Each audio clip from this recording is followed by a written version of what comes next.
महाभारत के युद्ध का 13वां दिन। जब पांडव अपनी छावनी में युद्ध की तैयारी कर रहे थे, तभी उन्होंने देखा लाखों कौरव सैनिक शस्त्रों को लेकर युद्ध भूमि की ओर बढ़ते चले आ रहे हैं। वो एक विशेष रचना में प्रवेश कर रहे थे। यह एक ऐसी संरचना थी जिससे बच पाना असंभव था। पांडवों के लिए यह एक विकट चुनौती थी। वे भयभीत हो उठे। तभी एक 16 वर्षीय बालक उनके सामने आया और खड़ा हो गया और उसने कहा, मैं इस चक्रव्यूह को भेद दूंगा। वह आगे बढ़ा और उस भूल भुलैया जैसे चक्रव्यूह में प्रवेश कर गया। पर यह सरल नहीं था। यह कोई साधारण रचना नहीं थी। यह गुरु द्रोणाचार्य की सोची समझी युद्ध नीति का परिणाम था।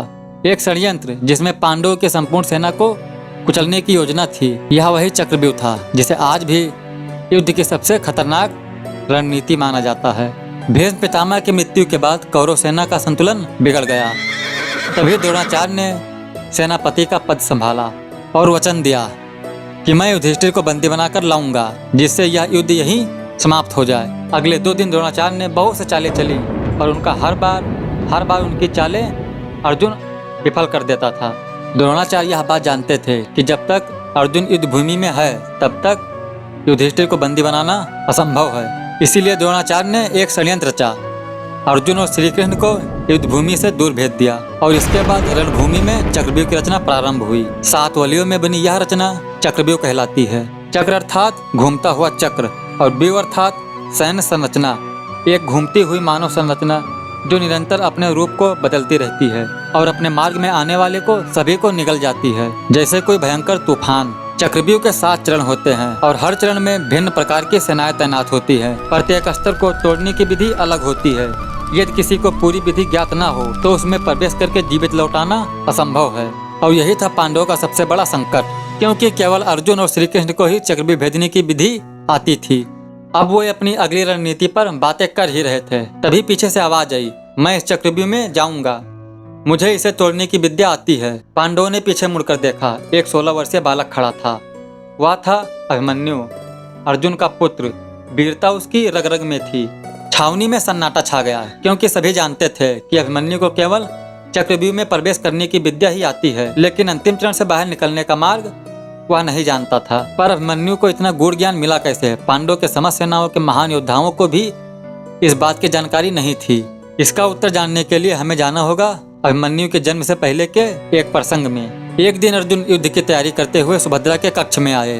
वे चक्रव्यूह की रचना और उसके भेदन विधि के बारे में बातें कर रहे थे। उन्होंने सुभद्रा को चक्रव्यूह के प्रत्येक चरण के बारे में जानकारी दी, कैसे बनता है, कैसे टूटता है। लेकिन जब वे अंतिम चरण पर पहुंचे तो उन्होंने देखा कि सुभद्रा सो चुकी है।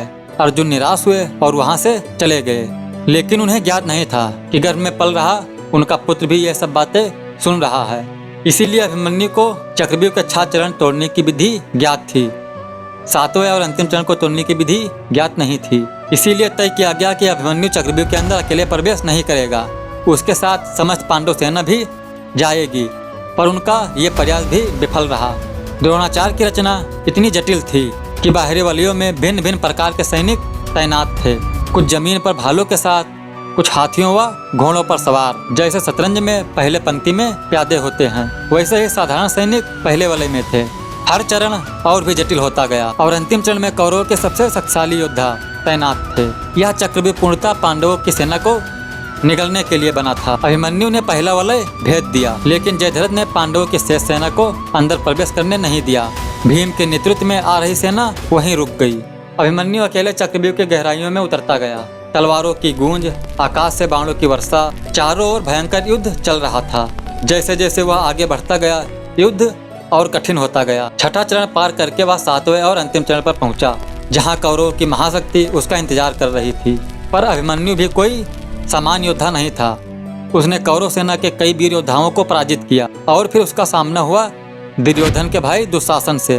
भीषण युद्ध हुआ, लेकिन दुशासन अभिमन्यु की वीरता के आगे टिक न सका और वह मूर्छित हो गया। जब यह बात दुर्योधन को पता चली तो वह क्रोध में पागल हो गया और युद्ध के सारे नियम तोड़ते हुए आदेश दिया कि सभी मिलकर अभिमन्यु को मार डालो। अब अभिमन्यु अकेला था और उसके सामने थे कर्ण, दुर्योधन, अश्वत्थामा, कृपाचार्य, कृतवर्मा और गुरु द्रोण। अभिमन्यु फिर भी डटा रहा और उसने सीधा वार किया दुर्योधन पर। तभी कर्ण ने पीठ पीछे से उस पर हमला किया अभिमन्यु जमीन पर गिर पड़ा, पर उसका साहस अभी भी जीवित था। वह घायल शेर की भांति उठा। फिर कौरवों ने मिलकर उसके रथ को तोड़ दिए और उसके घोड़े को मार डाले। फिर उसे चारों तरफ से घेर लिया और उस पर बाणों की वर्षा शुरू कर दिए। अंततः अपने टूटे हुए रथ के पहिए को उठाकर वार करने के लिए आगे बढ़ा और तभी कौरवों ने मिलकर छल पूर्वक उसके सर पर वार किया और 16 वर्षीय बालक अभिमन्यु की निर्मम हत्या कर दी। इतनी पीड़ा भरी मृत्यु देखकर स्वर्ग के देवता भी कांप उठे।